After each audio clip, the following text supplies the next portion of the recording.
చాలా సంతోషం.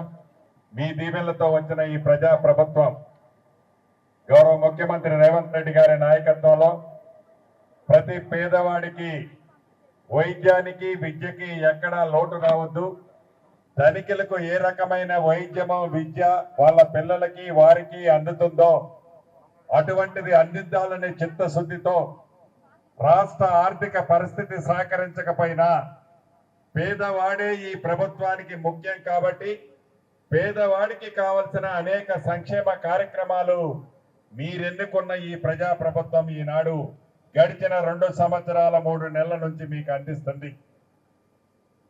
వైద్యాన్ని విషయానికి వస్తే ఆనాడు ఆరోగ్యశ్రీ కార్యక్రమాన్ని మొట్టమొదట పెట్టింది మన ప్రభుత్వం.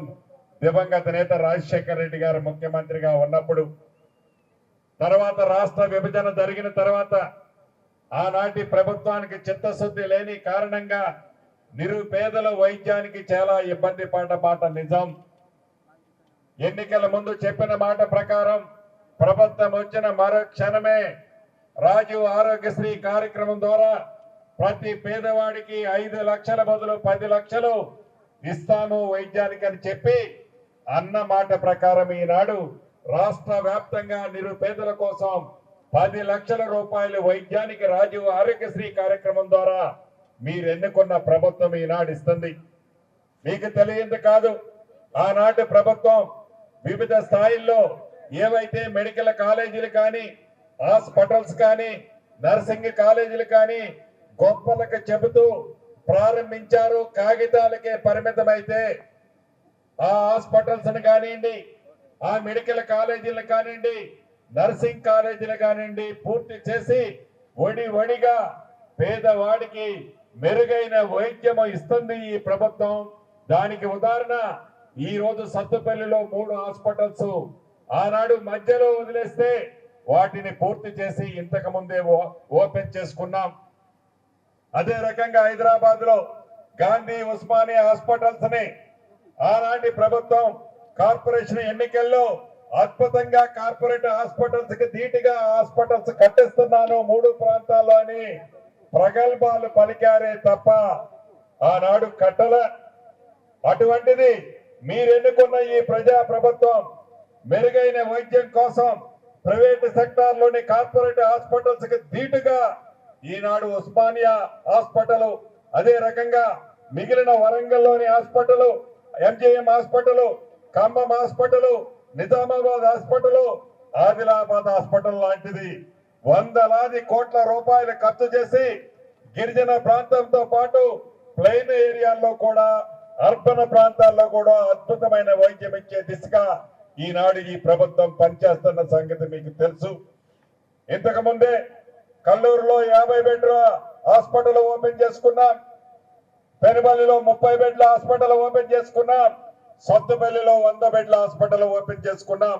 అధికారులకు ఇంతకు ముందు డిప్యూటీ సీఎం గారు నేను ఆదేశించాం, వైద్య సిబ్బంది ఎక్కడా రావద్దు, ఎక్కడా ఇబ్బంది కలగొద్దు, మెరుగైన వైద్యం అందించడం కోసం వైద్య సిబ్బందిని ఇమీడియట్ గా రిక్రూట్ చేసుకోవాలని కూడా ఆదేశించాం. ప్రజలకు ఎక్కడా ఇబ్బంది కలగకుండా ఉండే విధంగా ఆ రకమైన చర్యలు కూడా తీసుకోవడం జరుగుతుంది. విద్య పట్ల కూడా ఈ ప్రభుత్వం యొక్క చిత్తశుద్ధి మీరు గమనించండి. Young India integrated international schools ప్రతి నియోజకవర్గానికి 200 కోట్ల రూపాయల పైచిలుకుతో సుమారు 2560 మంది విద్యార్థులు ఏ కులమైనా ఏ మతమైనా ఇంటిగ్రేటెడ్ గా మెరుగైన విద్య అందించాలని పేద పిల్లలకు అందించే దిశగా వడిగా ఆ బిల్డింగ్ల కన్స్ట్రక్షన్లు ఇప్పుడు జరుగుతున్నాయి. వాటితో పాటు ప్రతి నియోజకవర్గానికి ఒక అద్భుతమైన స్కూల్ కూడా ఈ మధ్యనే శాంక్షన్ చేశాం. అవి కూడా రాబోయే కొద్ది రోజుల్లో పనులు ప్రారంభం కాబోతున్నాయి రాష్ట్ర వ్యాప్తంగా. ఇది ప్రజా ప్రభుత్వం, పేదోళ్ళు ఎన్నుకున్న ప్రభుత్వం. ఇందిరమ్మ ప్రభుత్వం అంటేనే పేదవాడికి అండదండలుగా ఉండే ప్రభుత్వం. సంక్షేమ కార్యక్రమాలు ఇస్తామని చెప్పి అన్న మాట ప్రకారం ఆనాటి ప్రభుత్వం మంచి కార్యక్రమాలు ఏమైనా చేస్తే వాటేటిని ఈ ప్రభుత్వం తీసేయాలా, దేశజాలకు పోలా. మంచి ఉంటే దాన్ని మంచి అని చెప్పి ఆ కార్యక్రమాలన్నింటినీ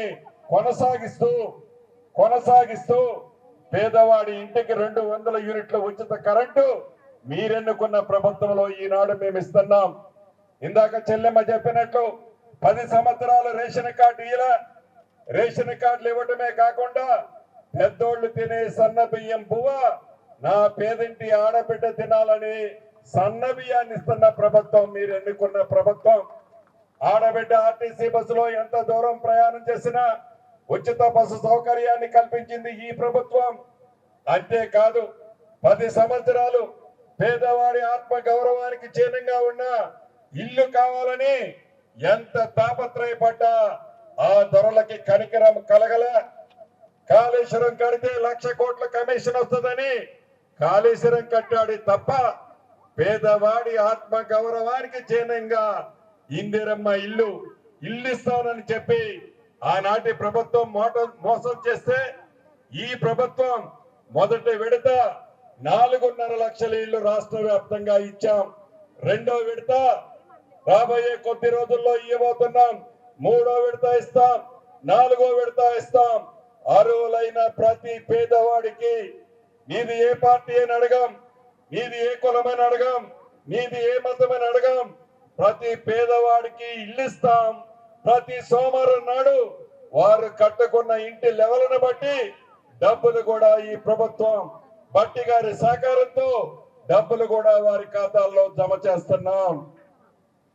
ఇన్ని మంచి కార్యక్రమాలు చేయడానికి కారణం ఒక్కటే, మేము చేశాము కాబట్టి, మేము పేదోడికి అండగా ఉన్నాము కాబట్టి గడిచిన గ్రామ పంచాయతీ ఎన్నికల్లో అద్భుతంగా ఈ ప్రభుత్వాన్ని దీపించారు.